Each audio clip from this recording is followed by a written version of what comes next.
Hello दोस्तों, नमस्कार। मैं विनोद कुमार आप सभी का स्वागत करता हूं जागृति ऑनलाइन क्लासेस के अंदर। तो चलिए स्टार्ट करते हैं। अभी तक देखा था हमने सूक्ष्म जीवों के बारे में, माइक्रो ऑर्गेनिज्म के बारे में। माइक्रो ऑर्गेनिज्म, फिर देखा था हमने माइक्रो ऑर्गेनिज्म कितने प्रकार के होते हैं। सूक्ष्म जीव 4-5 प्रकार के माइक्रो ऑर्गेनिज्म होते हैं। फिर देखा इसके उपयोग क्या क्या होते हैं, माइक्रो ऑर्गेनिज्म के उपयोग क्या होते हैं, सूक्ष्म जीवों के उपयोग। तो हमने बहुत सारे उपयोग देखे, घरेलू उपयोग, दूध बनाने में, दही दही बनाने में, और किसमें, ब्रेड बनाने में, मेडिसिन बनाने में, उससे एंटीबायोटिक बनती हैं, प्रतिजैवी बनती हैं, टीका बनता है, उससे वैक्सीन बनती है, उससे दारू बनता है, अल्कोहल बनता है। इन सभी बातों के बारे में हमने देख लिया था। सफाई करने में भी इसका उपयोग किया जाता है। आज देखेंगे कि ये हमारे लिए दुश्मन कैसे हो सकता है। दुश्मन कहने का मतलब हमारे शरीर के अंदर ये कौन कौन से रोग कर सकता है सूक्ष्म जीव। तो सबसे पहले बात करेंगे सूक्ष्म जीव दुश्मन। सूक्ष्म जीव हमारे क्या हो सकते हैं, दुश्मन। सूक्ष्म जीव क्या है हमारे लिए, दुश्मन है। क्या है भाई, दुश्मन है। अब दुश्मन कैसे, सबसे पहले बात करेंगे रोग जनक। रोग जनक और एक होता है रोग वाहक। रोग जनक और रोग वाहक का मतलब समझो। इसको बोलते हैं हम कैरियर बोलते हैं, इसको बोलते हैं हम पैथोजन बोलते हैं। रोग जनक और रोग वाहक, दोनों टर्मिनोलॉजी का मतलब समझना। सबसे पहले बात करेंगे रोग जनक क्या होता है। रोग जनक कहने का मतलब एक कोई भी बीमारी होगी, किसी को बीमारी हो गई। बीमारी क्या होगी, टीबी होगी। बीमारी का नाम क्या हो गया, टीबी। टीबी कहने का मतलब ट्यूबरकुलोसिस। टीबी कहने का मतलब क्या हो गया, ट्यूबरकुलोसिस। अब ये जो ट्यूबरकुलोसिस जो बीमारी होती है वो होती है किससे होगी, जीवाणु से। किससे होगी, जीवाणु से होगी, जिसका नाम है माइकोबैक्टीरियम ट्यूबरकुलोसिस। एक जीवाणु होता है, एक बैक्टीरिया होगा।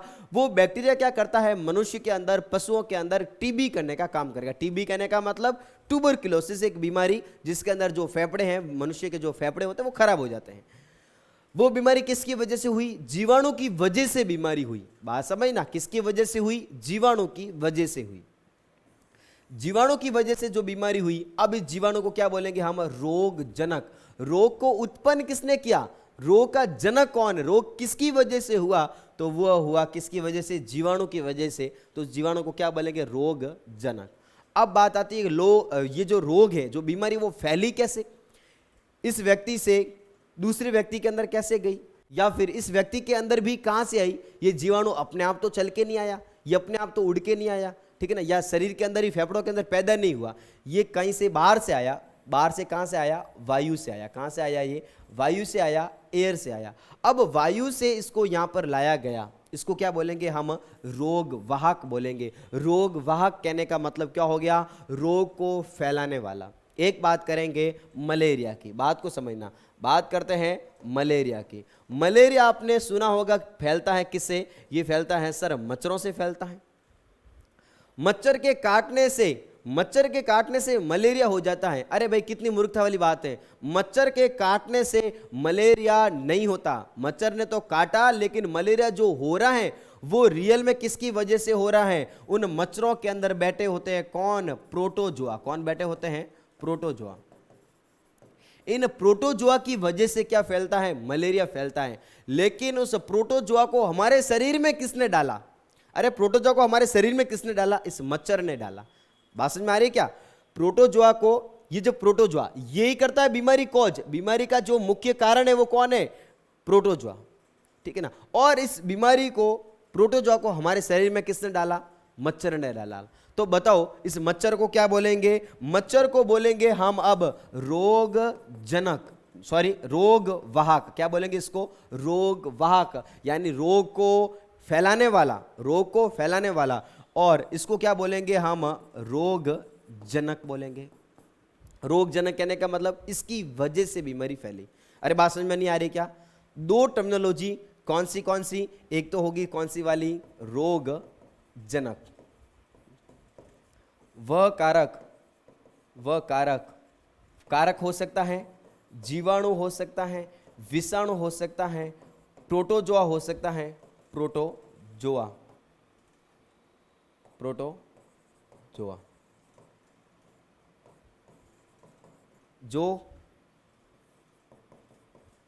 जो बीमारी उत्पन्न करता है, जो क्या करेगा, बीमारी को उत्पन्न करेगा, क्या बोलेंगे इसको, रोग जनक कहते हैं। उत्पन्न करता है उसे रोग जनक कहते हैं। और दूसरा कौन सा हो गया भाई, दूसरा हो गया रोग वाहक। क्या हो गया, रोग वाहक। रोग वाहक कहने का मतलब बस ऐसे समझो, बस हो गई एक बस, और उसी बस के अंदर बैठ के आता है बीमारी करने वाला कारक। जैसे कि मच्छर के अंदर बैठ के आता है कौन, हाँ मच्छर के अंदर बैठ के आता है कौन, आता है भाई अपना प्रोटो जो आता है। मच्छर ने तो क्या किया, बस उसको मानव शरीर के अंदर पहुंचाने का काम किया। मच्छर तो बेचारा खून चूसता ही रहेगा, उसका काम ही ये खून पीना। उसका टारगेट ये नहीं था कि उस बीमारी, मतलब उसके अंदर, मनुष्य के अंदर रोग करना, मलेरिया करना इसका काम नहीं था। उसका तो काम क्या था, केवल और केवल खून चूसना। लेकिन खून चूसने के चक्कर में क्या हो गया, मलेरिया हो गया, क्योंकि उसकी लार के अंदर मौजूद थे प्रोटोजोआ जो हमारे शरीर तक चले गए। ठीक है, तो रोगवाहक कहने का मतलब क्या हो गया, रोग जनक को, रोगवाहक कहने का मतलब क्या हो गया, रोग जनक को फैलाने वाले कारक, फैलाने वाले कारक या कारक, या फिर इसको क्या बोलेंगे, रोग को संचरण करने वाले कारक, रोग वाहक कहलाते हैं। रोग को फैलाने वाले, एक जगह से दूसरी जगह पर ले जाने वाले कौन होते हैं, रोग वाहक कहलाते हैं। क्या कहलाएंगे भाई, रोग वाहक कहलाते हैं। अब बात करेंगे कौन कौन सी बीमारियां होती है ऐसी। तो हमने देखा जीवाणु की वजह से दुनिया भर की बीमारियां हो सकती हैं, वायरस की वजह से बीमारियां हो सकती हैं। अरे भाई जीवाणु की वजह से, वायरस की वजह से कौन कौन सी बीमारियां हो सकती हैं, तो वायरस की वजह से वायरस की वजह से एड्स हो सकता है, हेपेटाइटिस हो सकता है, बहुत सारे प्रकार की बीमारियां हो सकती हैं। ठीक है, तो सबसे पहले देखते हैं रोग किसकी वजह से कौन सा रोग हो सकता है। तो सबसे पहला हो गया जीवाणु। यह प्लांट के अंदर भी रोग करते, ध्यान देना, ये केवल और केवल इंसानों को बीमार नहीं करते, यह प्लांट, पादप को, पशुओं को, सबको ये बीमार करते हैं। कौन, जीवाणु। तो जीवाणु की वजह से ऐसे कौन कौन सी बीमारी होती है, तो जीवाणु से होने वाले रोग, सबसे पहला हो गया ट्यूबरकुलोसिस, जिसको क्या बोलते हैं हम, टीबी बोलते हैं, ट्यूबरकुलोसिस। ट्यूबरकुलोसिस कहने का मतलब शॉर्ट के अंदर क्या बोलेंगे, इसको टीबी बोलेंगे। हैजा हो गया, हैजा यानी कॉलेरा।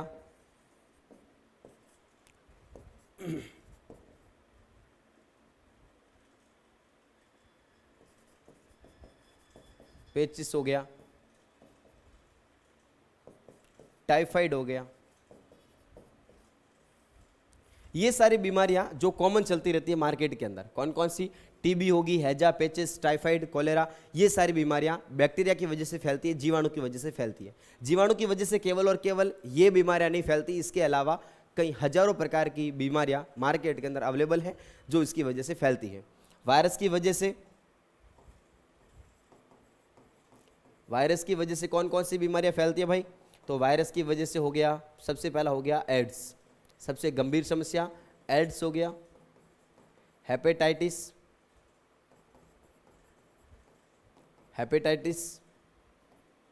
स्वाइन फ्लू,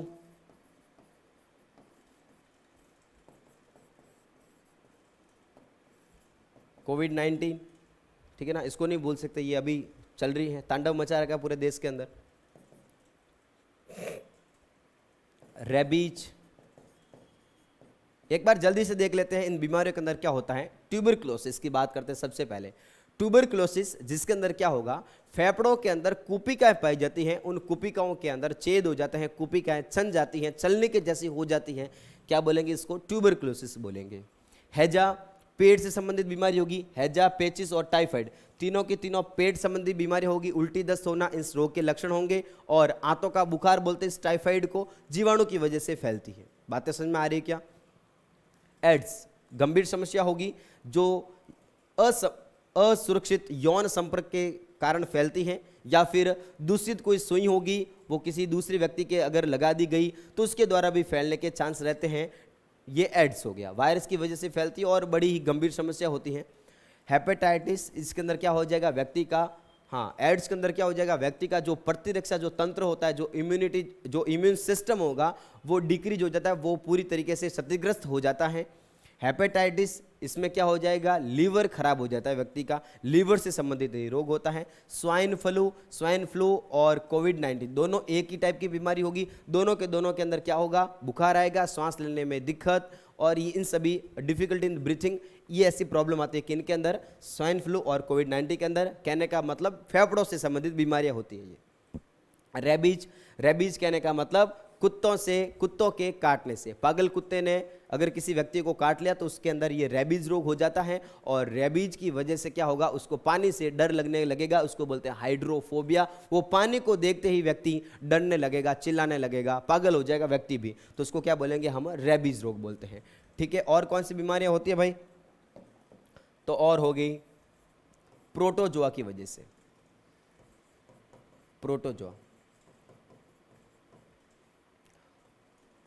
प्रोटोजोआ की वजह से, कवक की वजह से, कवकों की वजह से कौन सी बीमारी फैलती है, फंजाई की वजह से कौन सी बीमारी फैलती है, तो फंजाई की वजह से कैंसर हो सकता है, फंजाई की वजह से कैंसर हो सकता है, और फंजाई की वजह से खुजली,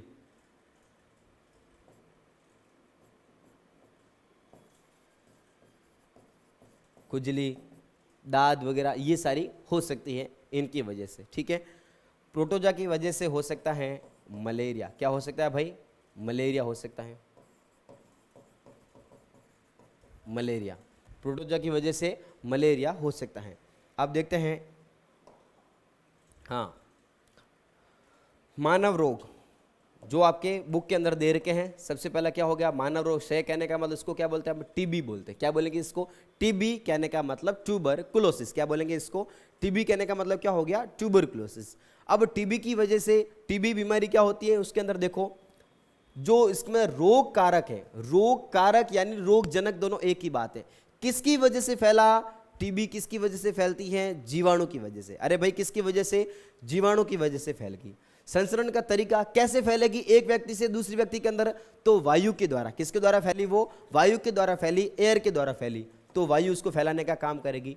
अब बचाव के उपाय क्या हो गया, बचाव के उपाय क्या करेंगे, रोगी व्यक्ति को पूरी तरह से अन्य व्यक्तियों से अलग करना चाहिए, रोगी की व्यक्तिगत वस्तुओं को अलग रखना चाहिए, उचित समय पर टीकाकरण करना चाहिए।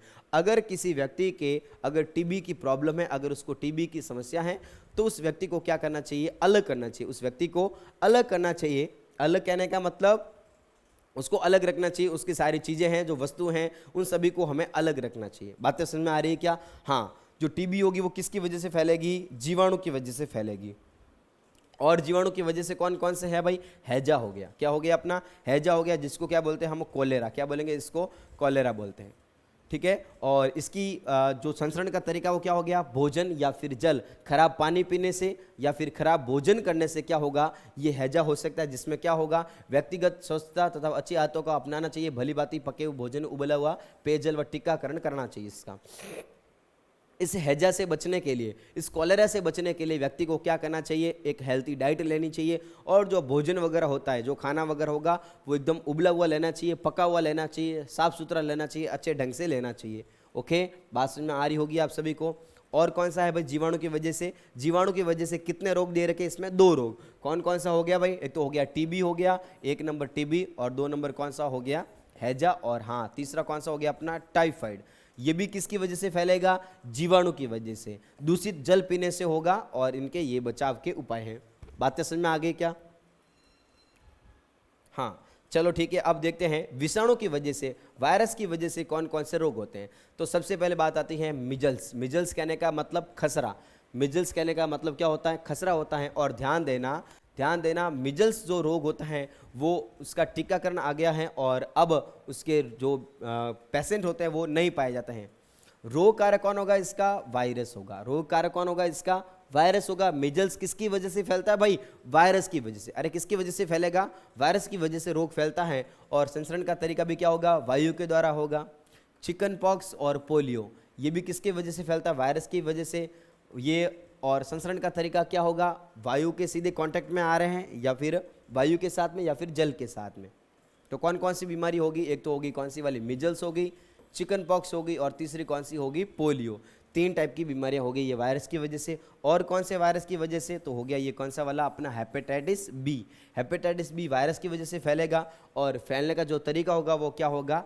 जल के द्वारा फैलेगा। अगर कोई व्यक्ति खराब पानी पी लेता है तो उसकी वजह से हेपेटाइटिस बी भी हो सकता है। उबले हुए पेयजल का प्रयोग करना चाहिए और टीकाकरण करना चाहिए। जो पानी होगा वो कैसा करना चाहिए? हमें उपयोग में, हमें गर्म पानी को, उबले हुए पानी को ठंडा करके उपयोग में लेना चाहिए, ताकि उसके अंदर मौजूद वायरस वगैरह है वो अच्छी तरीके से मर जाए, पूरी तरीके से कील हो जाए। बात तो समझ में आ रही है क्या? हाँ।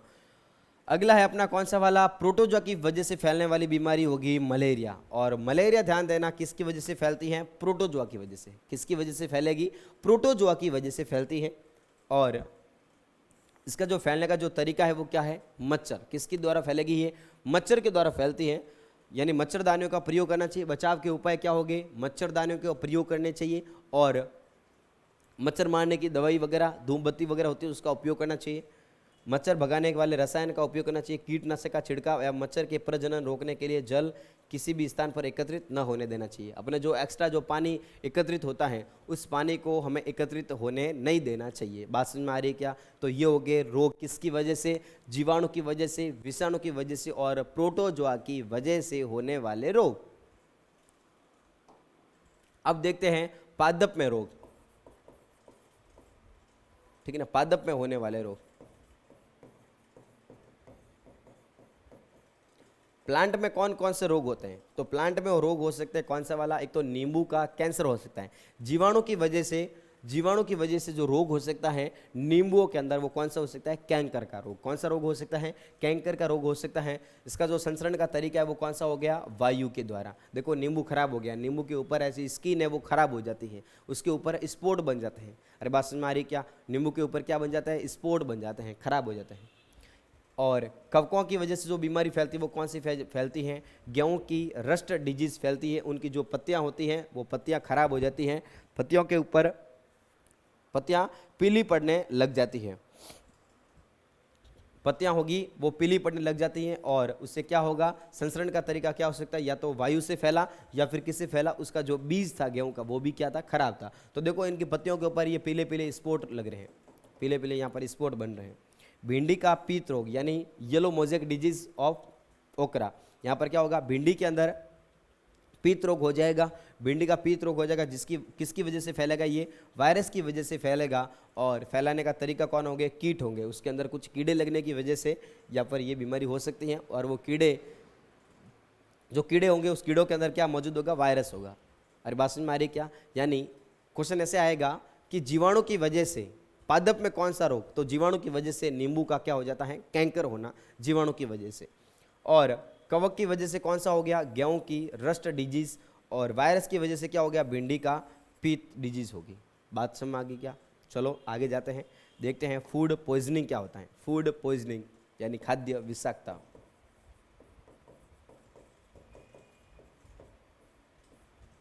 खाद्य विषाक्तता कहने का मतलब होता है फूड पॉइजनिंग। अब ये फूड पॉइजनिंग कैसे होती है तो समझिए सभी।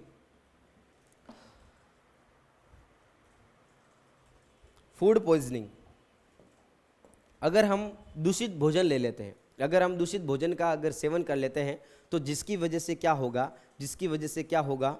शरीर के अंदर टॉक्सिन की मात्रा बढ़ जाती है। अगर हमने क्या किया? दूषित भोजन का सेवन किया। अगर हम दूषित भोजन का सेवन करेंगे उसकी वजह से क्या होगा भाई? दूषित भोजन का अगर हमने सेवन किया तो दूषित भोजन के सेवन करने से क्या होगा?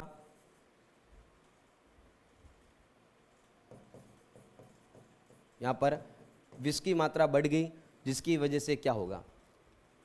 अगर हम खराब भोजन का उपयोग करते हैं, खराब भोजन का या खराब पानी का उपयोग करते हैं तो अमाशय के अंदर क्या हो जाती है? इनडाइजेस्टिबल हो जाता है ये, यानी खाने का पाचन बिल्कुल भी नहीं होता है। ये अपचित हो जाता है भोजन, अनडाइजेस्ट हो जाता है फूड, अपचित। और जिसकी वजह से क्या हो जाती है? उल्टियाँ हो जाती है।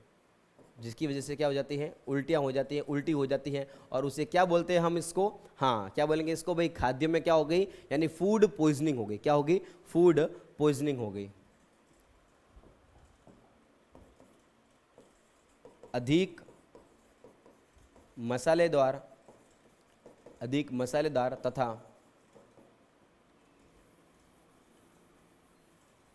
अधिक मसालेदार तथा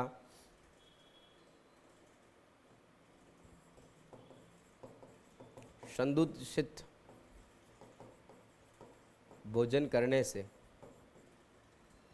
भोजन करने से खाने का पाचन, खाने का पाचन नहीं हो पाता है,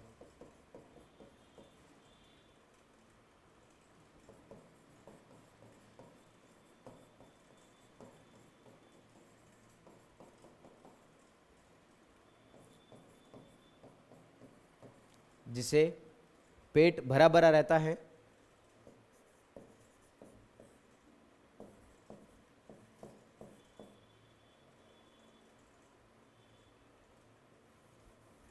तथा व्यक्ति को उल्टी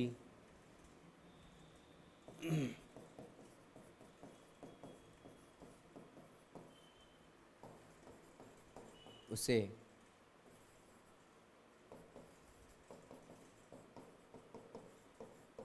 खाद्य विषाक्तता या फूड पॉइजनिंग कहते हैं।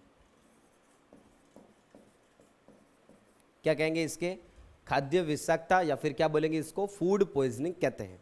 बात समझ में आ गई क्या? ओके। अब बात करेंगे मिल्क का पाश्चरीकरण, दूध का पाश्चरीकरण। दूध का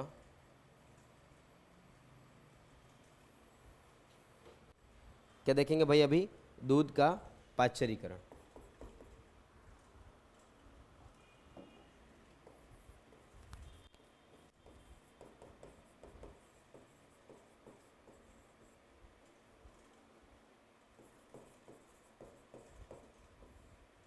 दूध का पाश्चरीकरण करने का मतलब क्या हो गया, पाश्चराइजेशन ऑफ मिल्क। क्या हो गया, पाश्चराइजेशन ऑफ मिल्क। आपने देखा होगा कि जो दूध होगा अमूल की थैली या किसी के भी अगर आप पैकेट को लेके आते हो तो आपने देखा होगा कि पाश्चरीकृत युक्त दूध, यानी उसका मतलब क्या हो गया, उसका मतलब क्या हो गया, दूध को लंबे समय तक बचाने के लिए, दूध को लंबे समय तक बचाने के लिए एक विकसित की गई एक पद्धति विकसित की गई। उसके अंदर एक ऐसी प्रोसेस किया जाता है दूध के साथ में, उसको क्या किया जाता है, टोटल 70 डिग्री सेंटीग्रेड के साथ में दूध को गर्म किया जाता है। कितने डिग्री पर, 70 डिग्री पर दूध को गर्म किया जाता है, और गर्म करने के बाद में उसको अचानक ठंडा किया जाता है।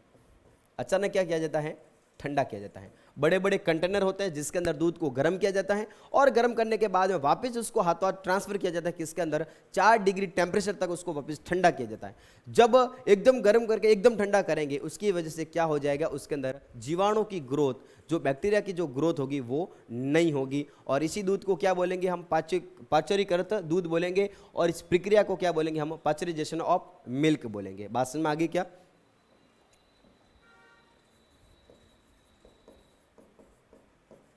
दूध को लंबे समय तक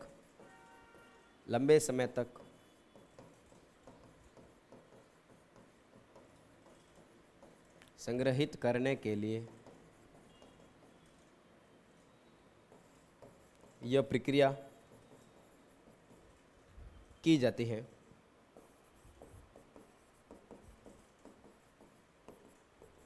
इसे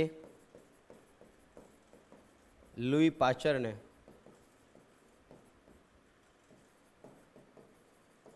खोजा। ये जो टेक्निक है, उस टेक्निक को किसने डिस्कवर्ड किया था, तो किसने किया था भाई, लुई पाश्चर ने। किसने किया था, लुई पाश्चर ने, इसलिए इसका नाम दिया पाश्चरीकृत। इसका दूध का प्रोसेस का नाम क्या हो गया, पाश्चरीकृत, क्योंकि इसको डिस्कवर किसने किया था, खोजा किसने था, लुई पाश्चर ने खोजा था। अब बात करेंगे क्या होगा, प्रोसेस कैसे होती है।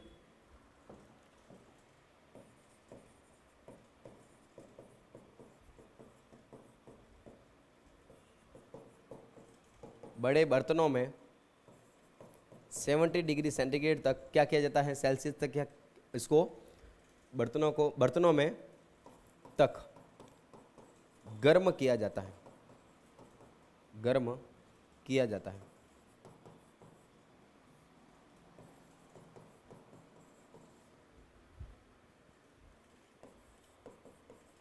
फिर अचानक 4 डिग्री सेंटीग्रेड तक ठंडा किया जाता है।